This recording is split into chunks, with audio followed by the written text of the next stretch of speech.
साक्री शहरातील पोळा चौक परिसरात जीर्ण उपडीत असलेल्या पुरुषांच्या मुतारीच्या नव्या बांधकामाला स्थानिक महिलांनी तीव्र विरोध दर्शवला आहे। संतप्त महिलांनी साक्री नगरपंचायत कार्यालयावर धडक देत अधिकाऱ्यांना घेराव घालून लेखी निवेदन सादर केले।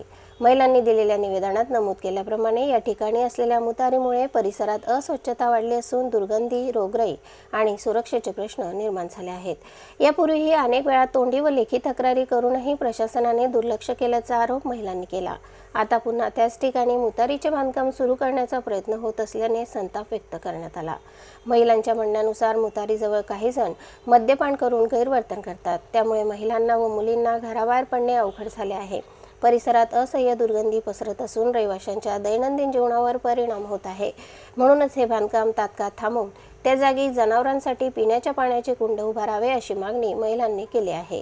अन्यथा तीव्र आंदोलन छेडण्याचा इशाराही देण्यात आला आहे। कोणतीही अनुचित घटना घडल्यास त्याची जबाबदारी नगरपंचायत प्रशासनावर असेल असेही महिलांनी स्पष्ट केले। दरम्यान धुळे जिल्हाधिकारी भाग्यश्री विस्पुते यांनी या प्रकरणाची दखल घेऊन महिलांना न्याय द्यावा अशी मागणी यावेळी करण्यात आली आहे। प्रतिनिधी संघपाल मोरेसह स्वराज्य न्यूज, साक्री। दोन जर तिथे मतदार गेलेले असते, तिसरा तो बाहेर येऊनच मधून मोकळा होतो।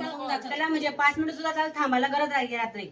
आणि दारुडे लोक तितके घाणे, ते खाली करतात वरती बघता, म्हणजे आम्हाला वरती उभं राहायला सुद्धा नाही राहू शकत।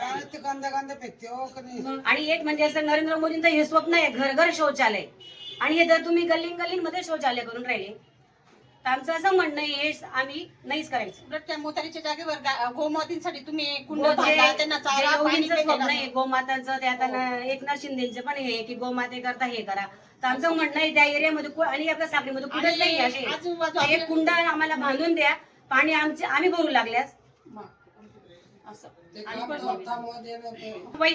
आम्ही निवेदन देण्याकरता आलोय। आणि 2 दिवसामध्ये सीओ साहेब भेटत नाहीये, त्याकरता आम्ही थांबलो होतो। आज सकाळी ते मोजमाप पण घेऊन गेलेले आहेत, तर लवकरात लवकर हे काम मुतारीचं थांबवायचं।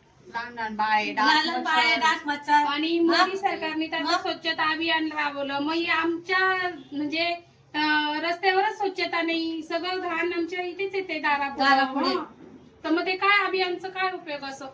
आणि तुम्ही या गल्लीत ते पाहून जा, किती घाण आहे त्या गल्लीमध्ये, जो येतो तो जातो, जो येतो तो जातो। आम्ही कधी घराच्या बाहेर निघणार?